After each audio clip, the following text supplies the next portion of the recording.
जय हिंद, नमस्कार हमारे प्यारे भाई और बहनों। Welcome to the amazing platform A to Z mathematics classes. तो सबसे मैं पूछना चाहूंगा आप लोग कैसे हैं। आशा है कि आप लोग बहुत ही अच्छे होंगे।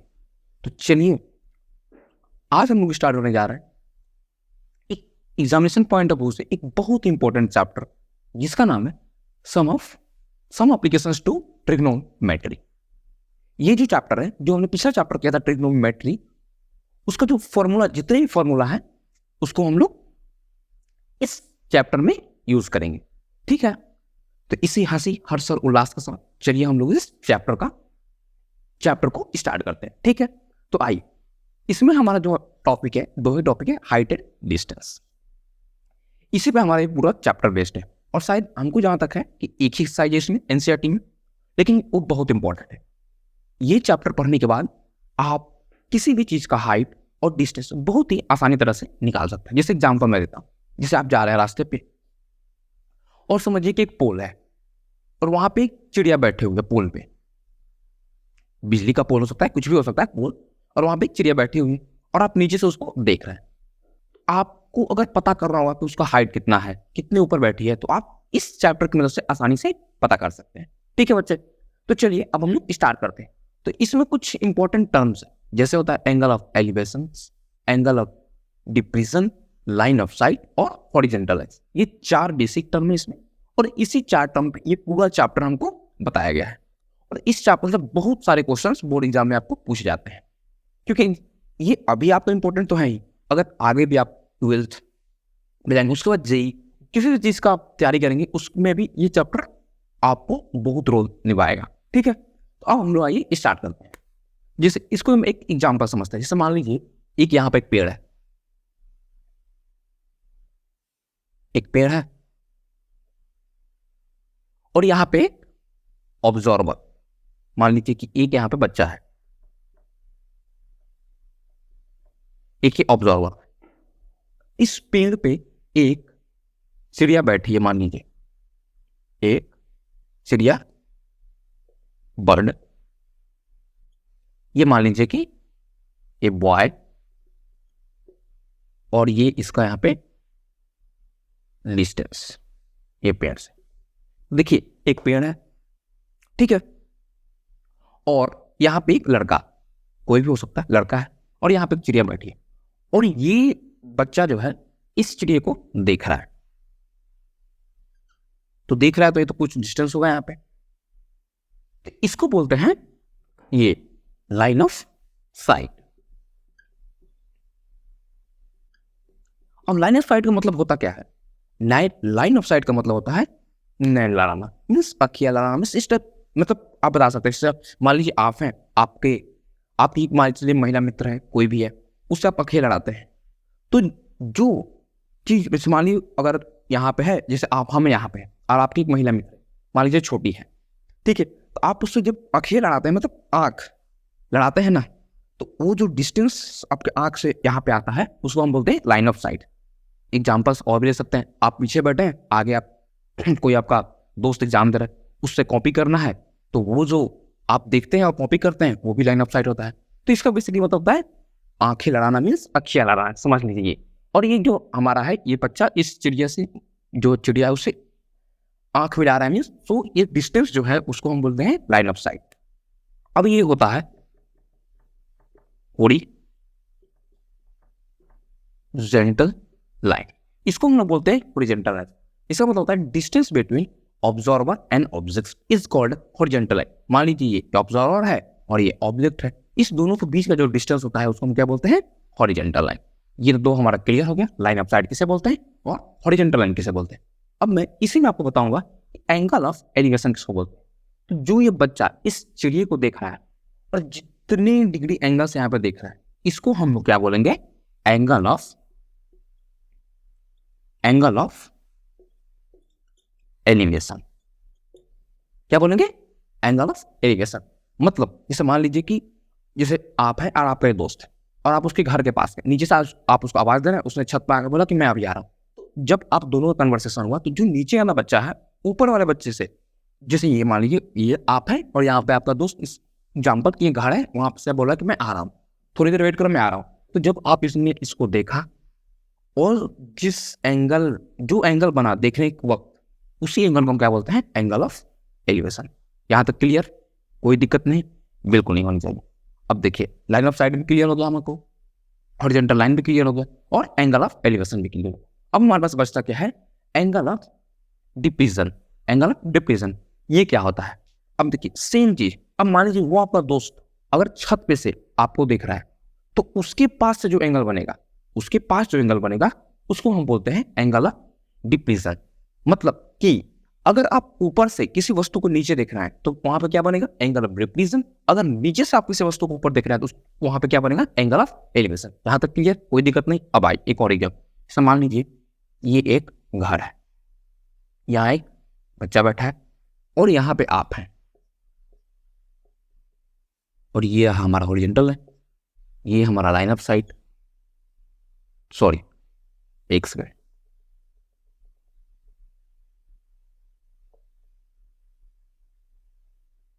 अब देखिए ये बच्चा देख रहा है यहाँ पे, तो इसका जो हॉरिजॉन्टल लाइन बनेगा ये बनेगा, और इसका जो एंगल ये जो एंगल बनेगा इसको हम क्या बोलेंगे? Angle of depression. तो बेसिकली इस चारों टर्म का मतलब यही है, एंगल ऑफ एलिवेशन कब बनता है, एंगल ऑफ डिप्रीजन कब बनता है, लाइन ऑफ साइट क्या होता है, हॉरिजॉन्टल लाइन क्या होता है। हॉरिजॉन्टल लाइन क्लियर है, distance between observer and object. Line of site क्या होता है? जो ऑब्जेक्ट है, सॉरी जो ऑब्जर्वर है वो किसी वस्तु को देख रहा है, उसका जो डिस्टेंस होता है उसको लाइन ऑफ साइट बोलते हैं। और एंगल ऑफ एलिवेशन क्या होता है? नीचे से अगर किसी वस्तु को ऊपर देख रहे हैं, जैसे मान लीजिए आप नीचे वहां पर, जैसे आप समझिए कि एनसीईआरटी में एग्जाम्पल में दिया हुआ है कुतुब मीनार का एग्जाम्पल। अब कुतुब मीनार के टॉप पर कोई बैठा है और आप नीचे से उसको देख रहे हैं, तो कितने डिग्री एंगल पर देख रहे हैं? वो एंगल ऑफ एलिवेशन हो जाता है। अगर कुतुब मीनार पर से कोई आपको नीचे देख रहा है उसको क्या बोलेंगे? एंगल ऑफ डिप्रेशन बोलेंगे। ये मेनली हमारे पास चार टर्म है, और जितना भी हमने फार्मूला और एप्लीकेशन टी रेशियो जब होने पर है, sine theta, cos theta, tan theta, P by H, B by H, P by B, ये सारे का यूज अभी हम जब क्वेश्चन करेंगे तो करेंगे। बाकी इस चैप्टर में कुछ नहीं, इतना ही, ये चार टर्म है आपके पास, और ये उसका एग्जाम्पल समझ लीजिए, और उसके बाद केवल क्वेश्चन प्रैक्टिस। तो यहां तक कोई दिक्कत नहीं, बिल्कुल नहीं होनी चाहिए। तो आइए अब हम लोग देखते हैं एप्लीकेशन ऑफ ट्रिग्नोमेट्री के कुछ क्वेश्चंस। ये क्वेश्चन समझिए कि बहुत ही इंपॉर्टेंट क्वेश्चन है आपके एग्जाम पॉइंट ऑफ व्यू से। इसमें कुछ एनसीईआरटी के क्वेश्चन है और अभी हम कुछ प्रीवियस ईयर के क्वेश्चन इसके बाद करेंगे। तो मैं आपको बता देना चाहता हूँ कि देखिए इसका सोल्यूशन अगर आप देखेंगे तो मैक्स टू मैक्स 3 से 4 और 5 लाइन में जाता है, और ये आपको मार्क्स 3 मार्क्स 4 मार्क्स भी आपको दिला सकते हैं, कभी 5 मार्क्स में भी आते हैं क्वेश्चन। क्योंकि मैं आपको बता देना चाहता हूँ कि इसमें क्या करना है, इसमें एक बार समझना है क्वेश्चन बोल क्या रहा है, बाकी इसमें आपको वही करना है जो पिछले चैप्टर में ट्रिग्नोमेट्री में हमने किया था। बस सेम एप्लीकेशन, उसका जितना भी फॉर्मूला है और टी रेशियो था, जो कुछ फॉर्मूलेस थे वो सब इसमें पुट करना है, बाकी कुछ नहीं। ये साइन 30 का वैल्यू, साइन 60 का वैल्यू, ये आपको याद होनी चाहिए, बाकी आपको कोई परेशानी नहीं होगी इसको सॉल्व करने। तो आइए अब हम देखते हैं क्वेश्चन नंबर 1 क्या बोलता है।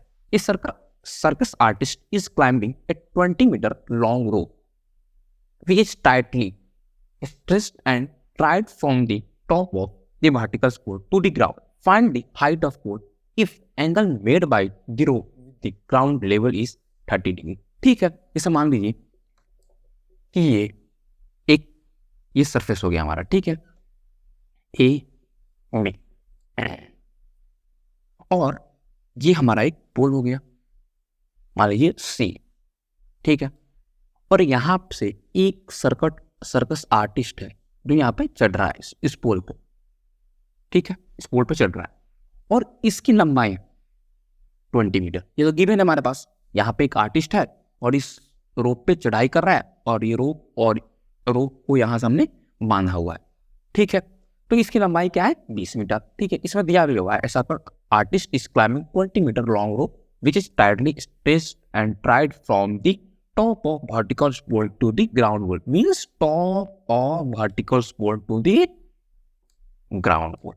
ठीक है, यहां तक क्लियर, कोई परेशानी नहीं, बिल्कुल सही। अब देखिए फाइंड द हाइट ऑफ पोल, हमें हाइट निकालना है, ये h, बिल्कुल सही। आइए आगे देखते हैं क्या देता है। If the angle made by the rope with the ground level is 30 degree. यहाँ जो एंगल ऑफ एलिवेशन था वो क्या 30 डिग्री। मान लीजिए मतलब जो रूफ था और ग्राउंड के बीच का जो एंगल था वो क्या था 30 डिग्री था। और हमको फाइंड क्या करना है, find the height of O. ठीक है, अब बताइए कि इसमें हम किस चीज की जरूरत है, हाइट की जरूरत है। और हाइट फाइंड करने के लिए हमारे पास कौन कौन से चीज मौजूद है, एक तो साइन है, एक कॉसेक है, एक टैन है और एक कॉट है। इस चारों में एच आता है, हाइट आता है। बिल्कुल सही, ये आप लोगों को पता होगा। देखिए यहाँ पे आपको दिमाग खुद से लगाना है अभी कि आप क्या पुट कर सकते हैं। तो हाइट फाइंड करना है तो हाइट इन चारों में आता है, चारों में आता है। अब फिर देखिए यहाँ पे दिया क्या हुआ, अगर यहाँ पे बेस दिया रहता मतलब बेस, तो बेस और हाइट किस में आता है, तो टेन और कोट में ही आता है। क्यों, टेन और कोट में ही आता है, केवल बेस और हाइट। ठीक है, लेकिन इस पे क्या देगा, हाइपोटेनस, जो ये हमारा है, जो रूप है, जो लाइन ऑफ साइड जिसको हम बोलते हैं, ये हमारा 20 मीटर है, ये तो हाइपोटेनस हो गया। तो हाइपोटेनस किस में आता है, तो हाइपोटेनस केवल साइन और कॉसेक में आता है। तो कॉसेक क्या होता है, 1/sin होता है। तो यहाँ पे हम कौन सा लेंगे, साइन लेंगे। क्या लेंगे, साइन। तो ठीक है, आइए अब देखिए, तो आपको फाइंड क्या करना है, सीबी। तो CB by AC is equal to sine 30 degree. ये कर सकता है कि नहीं, बताइए। CB by AB, CB by AC sine 30। CB by AC क्यों, तो सीबी क्या है हमारे पास, मुझे height of pole,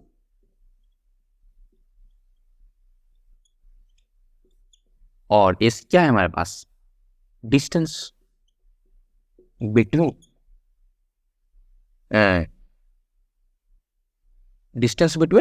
vertical pole to ground. ठीक है, ये हमारे पास है। हाइट ऑफ पोल मतलब परपेंडिकुलर। तो साइन का क्या होता है, P/H, परपेंडिकुलर बाई हाइपोटेनस। और यहाँ पे साइन 30 हमारे पास दिया हुआ है, तो P हमारे पास कितना है, CD। बिल्कुल सही। और ये हाइपोटेनस, ये तो हमको गिवन है 20। और साइन 30 क्या होता है, जल्दी जल्दी, साइन 30 1/2। साइन 30 क्या होता है, 1/2। ठीक है, अब आइए, तो CB इक्वल टू 20/2। तो CB इक्वल टू 10 मीटर। मतलब ये जो हमारा हाइट है वो क्या है, 10 मीटर। बताइए, इसमें कोई परेशानी नहीं, कितना सिंपल फॉर्मूला था। CB/AC P/H का फॉर्मूला था, और साइन 30 का वैल्यू आपको याद होगा ही, पिछले क्लास में हमने कराया था, और आपको ये स्टार्टिंग से भी याद होना चाहिए। बोलिए, कोई दिक्कत नहीं, बहुत बढ़िया। अब आते हैं नेक्स्ट क्वेश्चन की तरफ। देखिए, इसमें सारे जो क्वेश्चन, जितने भी क्वेश्चन हैं इसमें, वो सब इसी प्रकार के क्वेश्चन आपको मिलेंगे। मतलब समझिए कि एकदम सिंपल सिंपल क्वेश्चंस। आपको देखने में लगता है कि डरावना क्वेश्चन इतना बड़ा, बट है कुछ नहीं। करना क्या है, केवल आपको क्वेश्चन समझना है और पहले डायग्राम बनाना है। डायग्राम के बाद आपको खुद समझ में आ जाएगा कि इसमें बी की जरूरत है, एच की जरूरत है या पी की जरूरत है। उस हिसाब से आप अपना फॉर्मूला लगा सकते हैं। आइए नेक्स्ट क्वेश्चन देखते हैं, फिर और क्लियर होगा। ठीक है,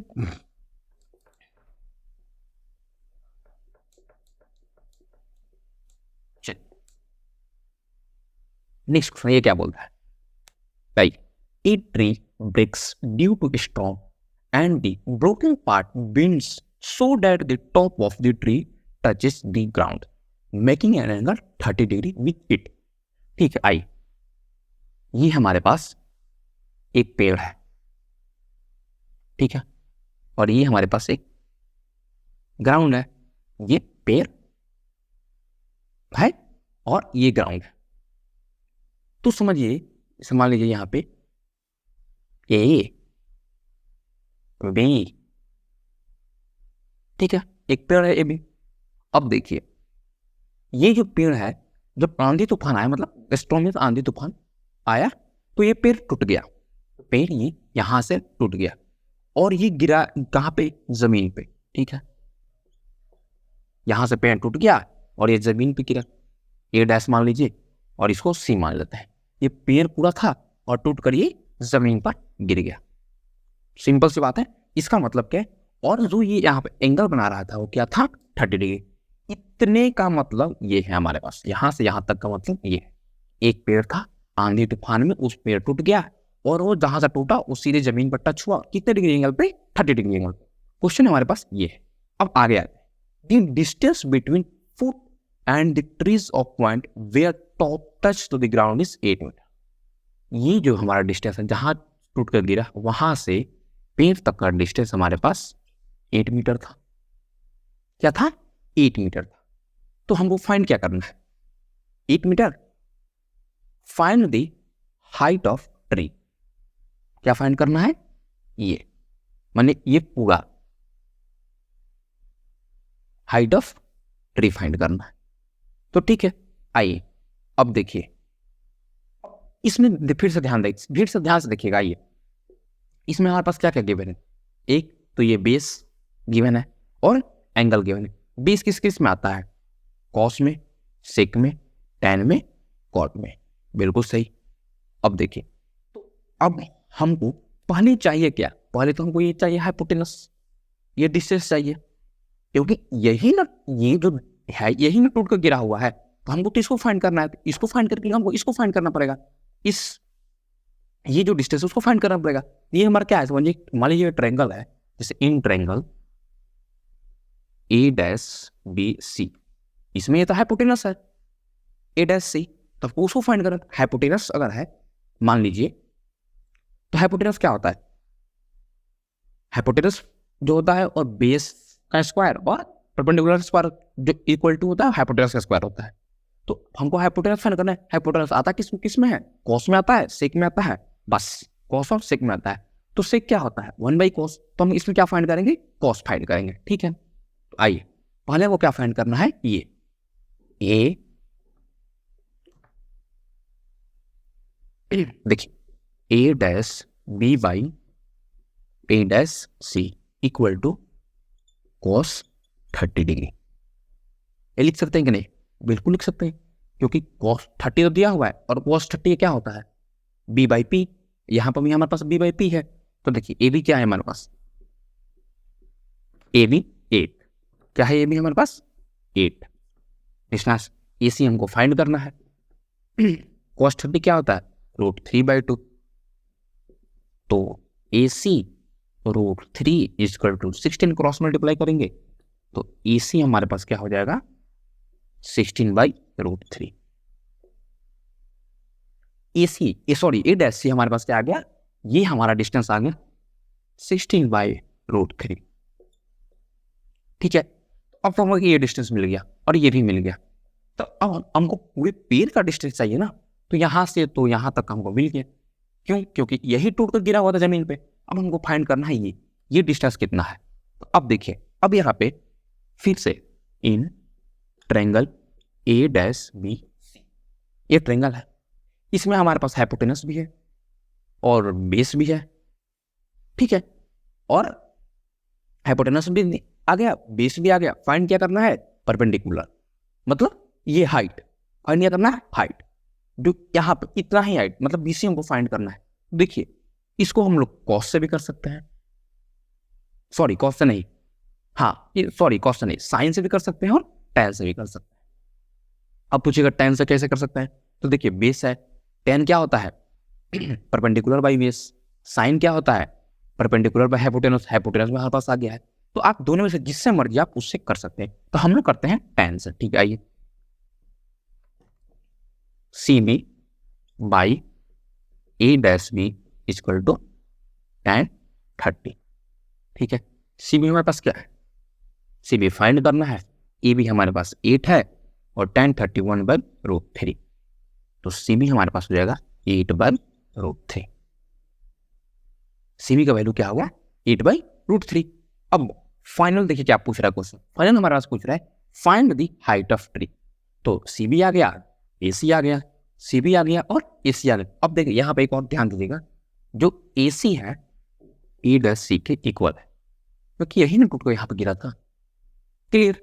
तो सी बी आ गया और ए डैश सी आ गया। अब हमको पूछ क्या रहा है? ए बी का वैल्यू, तो पूरे पेड़ का वैल्यू, सॉरी पेड़ का distance. A B equal to A dash C plus C B. A dash C 16/√3 plus 8/√3, ये हमारे पास आ गया 24/2। रूट 24/√3 मीटर, जो भी है यहाँ पे इसको हम लिख सकते। तो हमारा जो पेड़ था वो 24√3,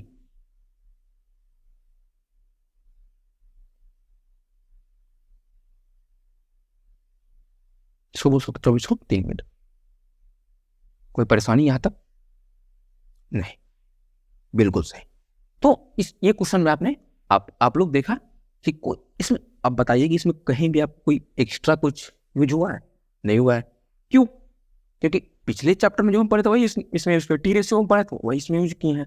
टी रेशियो, ये मान लीजिए टी रेशियो गया, और ये एंगल का वैल्यू जो हम पिछले चैप्टर में पढ़ा था ट्रिग्नोमेट्री में, तो बस उसमें यही यूज है। एक पे कॉस यूज है, एक पे टेन यूज है, यहाँ पे हम साइन भी यूज कर सकते हैं, आपकी मर्जी। तो यही दोनों यूज करके फाइनल हमने ऐड किया, तो लास्ट में हमारे पास क्या आ गया? ये 24√3 मीटर। अब इसको अगर हम चाहें सिंप्लीफाई करने को, तो इसको 83/√3, 8√3 भी इसको हम कर सकते हैं। ये भी हमारा आंसर हो गया। तो आप यहाँ पर भी छोड़ सकते हैं, कोई जरूरत नहीं है कि आप इसको ज़्यादा सिंप्लीफाई करें, बस हमारा आंसर आ जाना चाहिए। ठीक है, तो 2 क्वेश्चन हमारा ये कंप्लीट। अब बट इसमें इस दोनों में क्वेश्चन में कोई दिक्कत नहीं।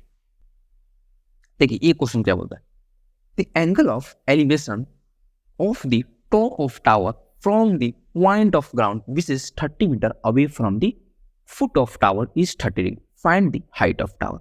ठीक है, इस तो सिंपल सा क्वेश्चन है। एक टावर है और यहाँ पे ये डिस्टेंस मान लीजिए ए बी सी, इसका जो एंगल ऑफ एलिवेशन है 30 डिग्री, और 30 degree and the top of tower from the point of the ground which is 30 meter away from the foot of tower. ये जो हमारा डिस्टेंस है 30 मीटर का है, तो हमको फाइंड क्या करना है? ये हाइट।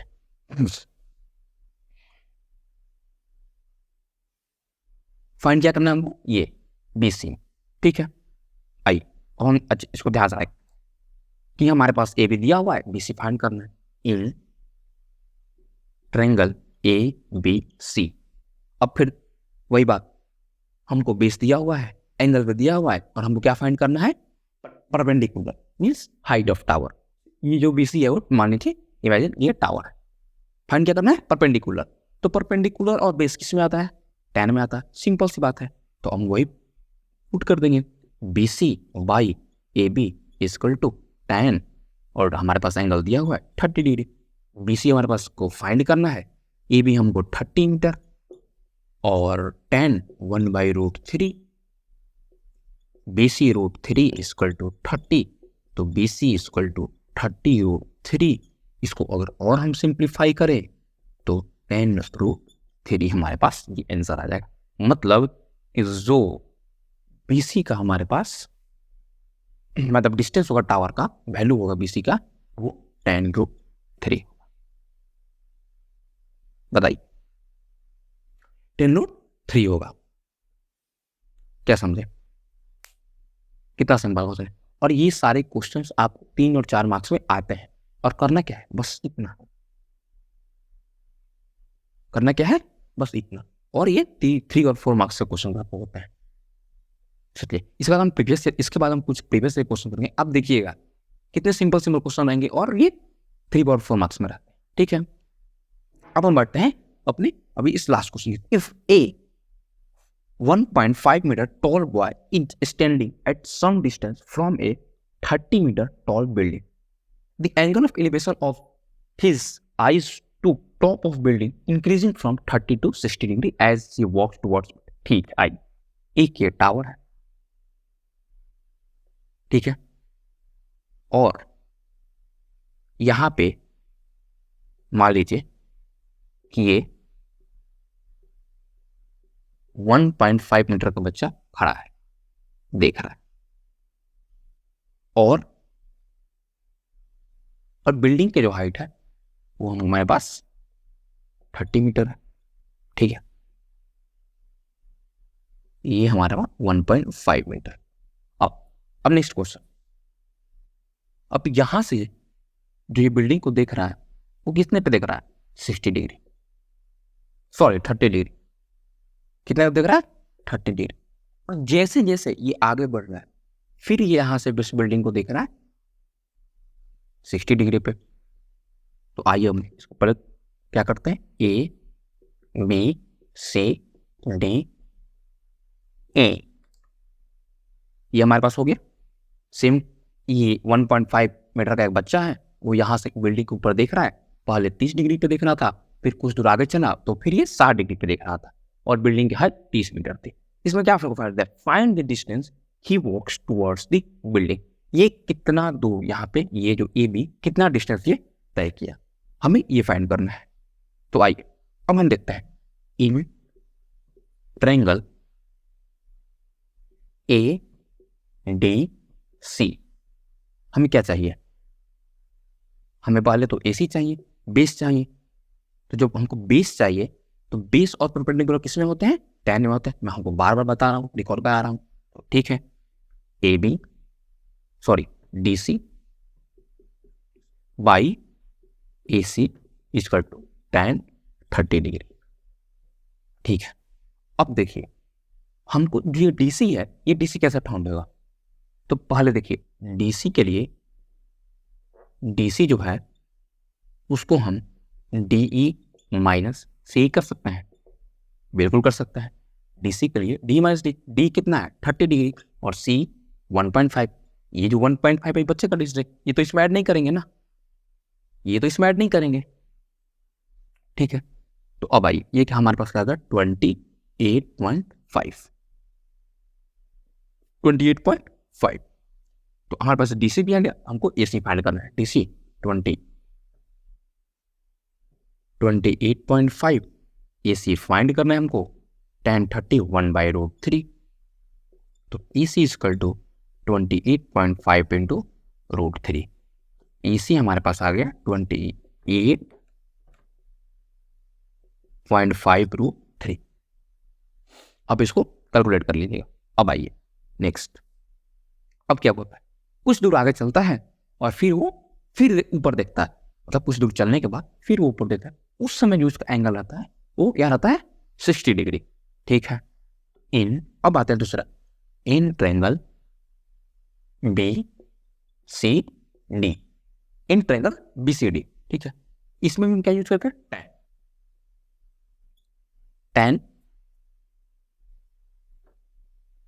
tan यूज करेंगे, तब तक D C by B C equal to tan 60, D C by B C equal to tan 60।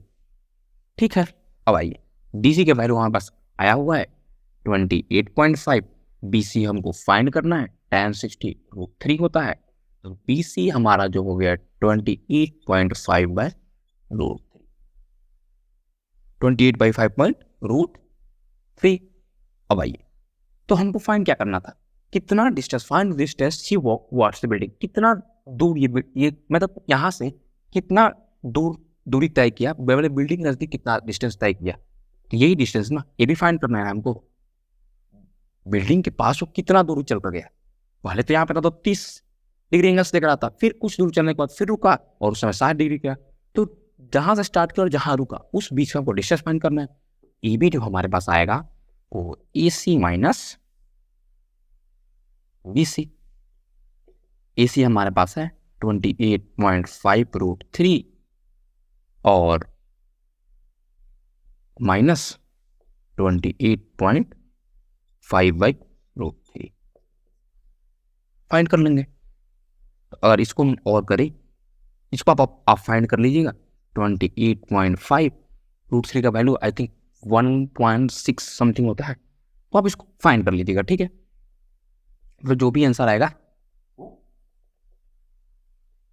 Answer यहाँ तक है, बट हाँ एग्जाम यहाँ तक नहीं छोड़ना है, आप एग्जाम में फाइंड कर लीजिएगा इसको। ठीक है, तो ये भी हमारा जो क्वेश्चन नंबर 4 था वो कंप्लीट हो गया। इस चारों क्वेश्चंस में आप क्या देखकर लगा, कोई टफनेस बिल्कुल नहीं। क्यों नहीं है, अगर आपने पिछला जो चैप्टर था उसको अच्छे से पढ़ा होगा, इस चैप्टर में कोई भी कहीं भी परेशानी नहीं आएगी, ये तो क्लियर है। और आपने हमको पूरा उम्मीद है कि आपने पिछला चैप्टर बहुत अच्छे से करा होगा। और जो बच्चे नहीं भी किए हैं फिर भी हम आपको ऐसे बता रहा है कि पिछले चैप्टर भी रिवाइज में, जैसे मान लीजिए tan है तो tan क्या होता है, पी बाई बी होता है, और यहाँ पे बी हमको सॉरी पी दिया हुआ है, बी फाइंड करना है, एंगल भी हमको पता है, तो tan इसमें यूज होगा। सिंपल सा थियरी है इसका। तो वही बात है कि इसको अच्छे से करना है। और सबसे पहली बात, इस टाइप के क्वेश्चन, इस टाइप के जितने भी क्वेश्चन इसमें हुए, पोलिनोमियल्स में हुए, लीनियर में हुए, क्वाड्रेटिक में हुए, इस टाइप के जितने भी क्वेश्चन है पहले उसको पढ़ें। मतलब एक जहाँ से स्टार्ट करें और जहाँ पे मतलब फर्स्ट पॉइंट जहाँ पे खत्म हुआ यहाँ पे था कि ये जैसे ये वाला क्वेश्चन है, सरकार artist is climbing a 20 metre long rope, यहाँ तक कुछ पार्ट फिर उसको और ड्रॉ किए, फिर which is tightly stretch which tied from the top of vertical post to ground, मतलब फिर वहाँ से उस ग्राउंड पर टच किया उस रोप को। तो आप अगर ऐसे करके पढ़ेंगे और उसको फिर ड्रॉ करेंगे तो आपका खुद पे खुद सोल्यूशन इसी फिगर में आपको दिख जाएगा। ये जितना भी सोल्यूशन इस फिगर में देखा, हमने ड्रॉ किया, मुझे पता चल गया कि परपेंडिकुलर है, एंगल है, हमको बेस फाइंड करना है, तो परपेंडिकुलर बाई बेस जो होता है tan में होता है, हमने पुट कर दिया। नेक्स्ट में भी वही किया और आगे जाकर हमने इसको घटा दिया। फाइंड हमको ये भी कर, मतलब यहाँ से स्टार्ट किया और बिल्डिंग मान लीजिए वहाँ पे है तो कितना दूरी होता है कि, तो ये भी दूरी उसने, कोई दिक्कत नहीं। तो चलिए अब हम आते हैं कुछ प्रीवियस ईयर क्वेश्चन की तरफ, ठीक है। तो आइए अब हम कुछ प्रीवियस ईयर क्वेश्चंस देखते हैं। ये जो क्वेश्चंस है 2-3 मार्क्स में प्रीवियस ईयर में आए।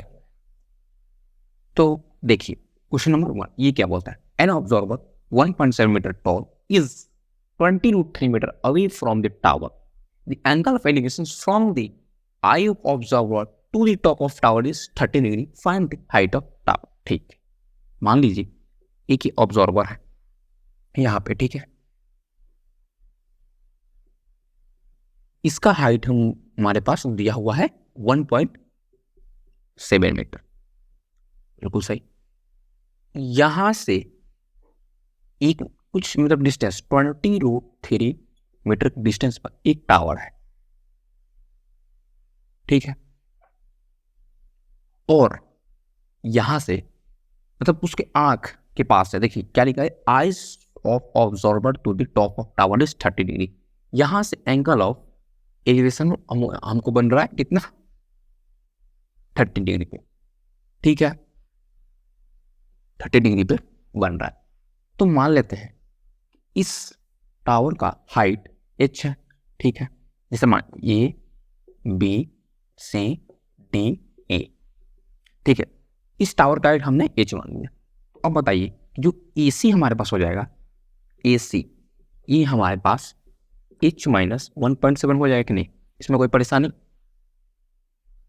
बताइए, बिल्कुल नहीं, क्योंकि देखिए जो AD है हमारे पास क्या है, h है, तो AC हमारे पास हो जाएगा h-1.7। 1.7 क्यों, क्योंकि जो 1.7 है वो क्या है, हाइट ऑफ ऑब्जर्वर है, मतलब उतना बड़ा ऑब्जर्वर है हमारे पास, ठीक है। AC हमको फाइंड हो गया 1.7। अब हमको फाइंड क्या करना है, और जो ED है, ED इक्वल टू BC, तो ये पैरेलल है दोनों, तो दोनों तो सेम है, हमको फाइंड क्या करना है, AC फाइंड करना है। तो हमारे पास बेस है, एंगल भी दिया हुआ है, और फाइंड में क्या करना है, परपेंडिकुलर मीन्स हाइट फाइंड करना है, तो क्या लगाएगा, tan, बिल्कुल सही। In triangle ABC tan 30 equal to AC by BC। बताइए इसमें कोई परेशानी नहीं, बिल्कुल नहीं। tan 30 क्या आता है, 1/√3। AC हमारे पास दिया हुआ है, AC हमारे पास क्या आया 1-1.7, और BC हमारे पास क्या आया है 20√3, ये तो हमारे पास गिवन है BC, ठीक है, इक्वल टू मान लीजिए 20√3, तो गिवन है, तो √3 से √3 cancel, h-1.7 equal to 20, h equal to 20 plus 1.7, so h equal to 21.7। जो हाइट ऑफ, नहीं ये तो हमारे पास आ गया कितना, AC का वैल्यू आ गया 21.7। हमें से पूछ क्या रहा, find the height of tower. अब इस पूरी AC का वैल्यू तो हमारे पास, AC का वैल्यू हमारे पास ये हो गया, बताते हैं आपको, AC इक्वल टू h-1.7, तो h हमारे पास है 21.7 और 1.7 तो 20, ठीक है। तो जो हमारे पास AC का वैल्यू हो गया है वो क्या था 20 मीटर, और जो हाइट ऑफ टावर मतलब जो एच था हमारे पास क्या आ गया 21.7 मीटर। इसके यूनिट कभी नहीं हम बोलेंगे, ठीक है, हमेशा लिखेंगे 21.7 मीटर। तो बताइए इसमें कोई आपको दिक्कत था? बिल्कुल नहीं। हमारे पास क्वेश्चन में क्या था कि एक ऑब्जर्वर था, 1.7 मीटर टॉल था, और ऑब्जर्वर के पास से ऑब्जेक्ट का डिस्टेंस हमको दिया हुआ था 23 मीटर, और ऑब्जर्वर का जो आंख था उस एंगल ऑफ एलिवेशन बन रहा था 30 डिग्री पे टॉप ऑफ टावर पे। तो हमें फाइंड करना था एच का वैल्यू, टावर का वैल्यू फाइंड करना था, टावर कितना मीटर लंबा है। तो टावर हमारे पास 31.7 मीटर बड़ा है, मीन्स 21.7 मीटर। बताइए इसमें कोई दिक्कत नहीं? बहुत। अब आते हैं नेक्स्ट क्वेश्चन की तरफ। इसमें देखिए क्या बोलता है, ये भी इजी क्वेश्चन है, बहुत इजी क्वेश्चन। हाँ, और एक और बात, जब भी आप इस तरह क्वेश्चन सॉल्व करें एग्जाम में तो डायग्राम जरूर बनाएंगे, बिना डायग्राम के इस क्वेश्चन को नहीं बनाएंगे, वरना आपका जो एग्जामिनर होगा वो आंसर को काट भी सकता है, और उस बाद आप कुछ एलिगेशन में नहीं लगा सकते। क्यों? क्योंकि उसको कैसे पता कि आपने क्या किया क्या नहीं। तो बिना डायग्राम का आप कभी सॉल्व नहीं करें, ठीक है। अब आते हैं क्वेश्चन नंबर 2 पे। क्वेश्चन नंबर 2 ये क्या बोलता है, an angle of the prison of a car parked at the road from the top of 150 meter height of tower is 30 degree। ठीक है, एक मान लीजिए आदमी है यहाँ पे टॉप ऑफ टावर बैठा, नीचे ये रोड हो गया, ठीक है, और ये जो टावर का हाइट है 150 मीटर, यहां से वो आदमी देख रहा है 30 डिग्री एंगल ऑफ डिप्रेशन वहां पे बन रहा है। डिप्रेशन एंगल ऑफ डिप्रेशन क्या बन रहा है 30 डिग्री का बन रहा है। तो find the distance of A car from the tower. यहाँ पे एक कार है, ठीक है, मान लीजिए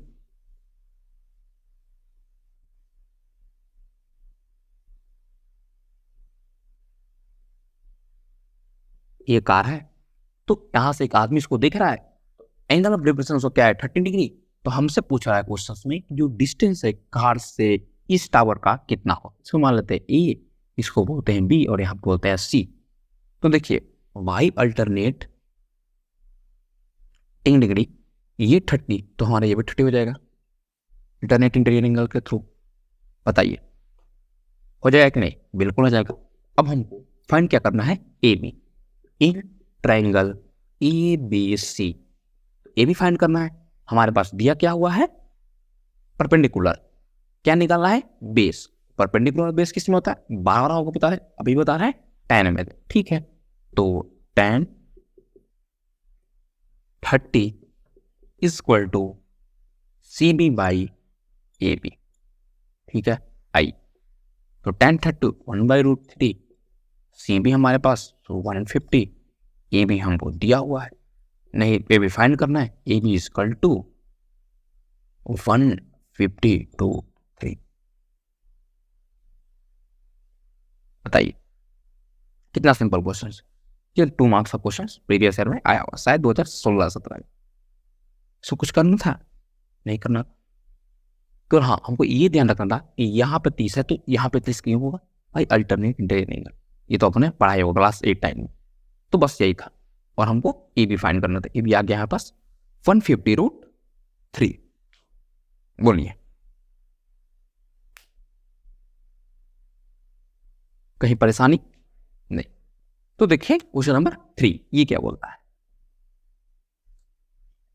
ये हमको बोलता है कि the angle of elevation of top of a building from the foot of tower is 30 degree and the angle of elevation of the top of a tower from foot of the building is 45 degree.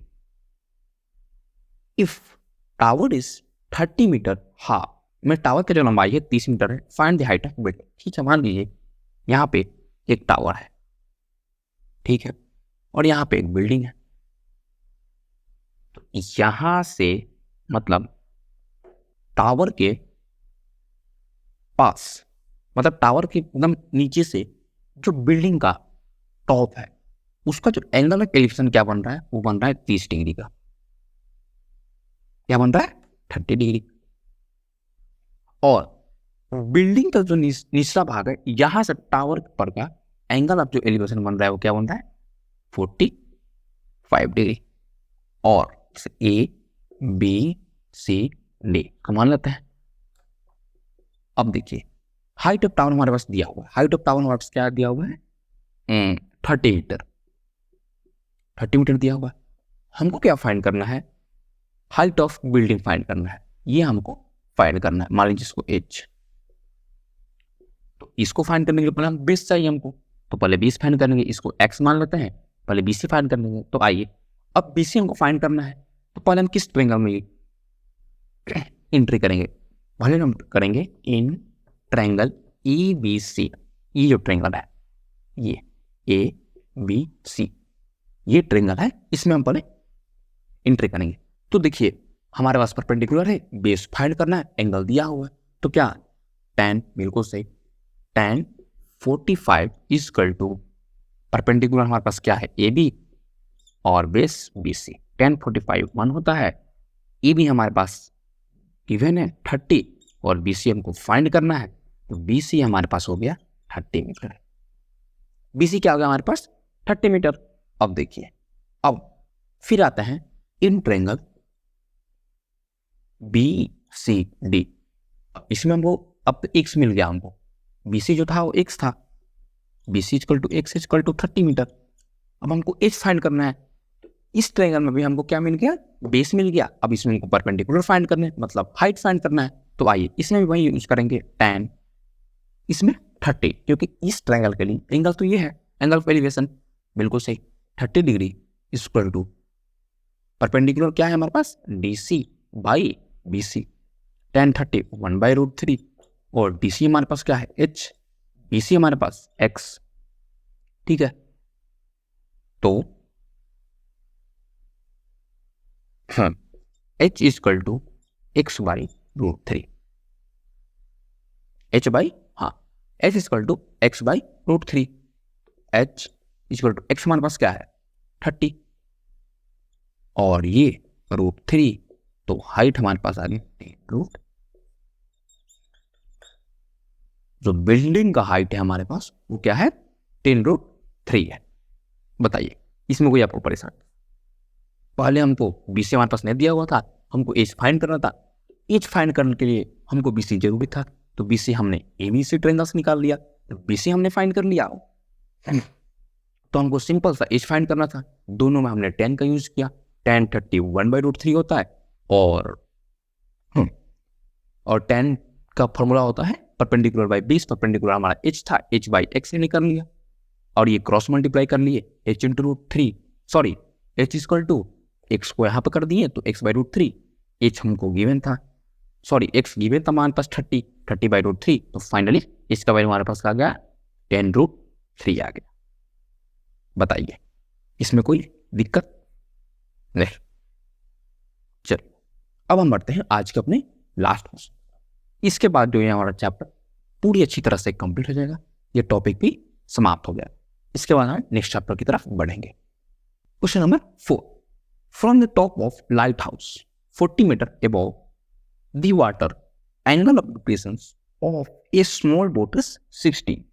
ठीक है, एक मान लीजिए ये light house है, जैसे ये cap मानी, यहां पे एक बोट है, ठीक है, और ये लाइट हाउस है। ठीक, ये लाइट हाउस है, इसका जो डिस्टेंस मतलब हाइट है वो 40 मीटर गिवन है। यहां पे एक आदमी बैठा हुआ है और इस बोट को देख रहा है। चलिए, और जो एंगल ऑफ यहां से जो एंगल ऑफ डिक्रीशन बताया था, ये तो हॉरिजॉन्टल आ गया, ये 60 डिग्री पे देख रहा है। Find the how far boat is from base of the light house. हमको जो ये डिस्टेंस है ये हमको फाइंड करना है, A, B और C। आपको ये पूछ रहा है कि बोट से जो लाइट हाउस का डिस्टेंस है, मतलब बोट मान लीजिए ऑब्जेक्ट हो गया और लाइट हाउस ऑब्जर्वर हो गया, तो और ये हॉरिजॉन्टल लाइन क्या होता है? Distance between object and observer. तो यही तो डिस्टेंस पूछ रहा है हमसे, हॉरिजॉन्टल लाइन हमसे पूछ रहा है कि भी क्वेश्चन हम देखिए, find how far boat is from the base of the light house. जो लाइट हाउस का बेस है वहां से बोट कितनी दूरी पर है, डिस्टेंस पर हमको फाइंड करना है। ए बी, ये 60 तो ये 60, अल्टरनेट इंडियन एंगल से। आप लोग को ये पता है, क्लास 8 9 में पढ़े होंगे। इन ट्रायंगल ए बी सी, तो ए बी सी का वैल्यू हमारे पास, इन ट्रायंगल ए बी सी, तो फिर यहाँ पे हम क्या यूज करेंगे? परपेंडिकुलर दिया हुआ है, हमको बेस फाइंड करना है, परपेंडिकुलर और बेस tan में ही यूज होता है, तो हम tan 60 equal to B C by A B. tan 60 √3, B C हमारे पास दिया हुआ है 40, ए बी हमको फाइंड करना है, तो A B is equal to 40√3। A B का वैल्यू हमारे पास आया, वो क्या आया? 40√3। तो देखिए, अभी तक हमने जितना भी क्वेश्चंस किया, आई होप उसमें आपको कोई भी क्वेश्चन में किसी तरह की परेशानी नहीं है। अगर आपको आती भी है तो मैं आपको सीधी बोलता, आप कमेंट में मुझको जरूर बताएं। और मैंने आपको स्टार्टिंग में भी एक नंबर दिया था, आपको अभी मैं बता दे रहा हूं,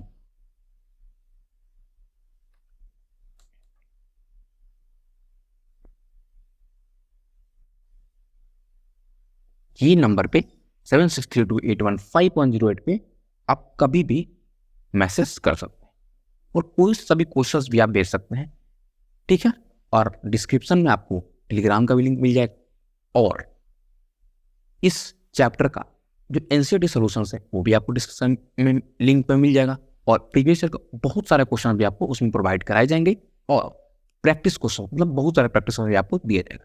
तो हम आपसे रिक्वेस्ट करेंगे, एक बार वीडियो देखने के बाद आपको सारा क्लियर तो हो जाएगा, ये कंफर्म है मेरा।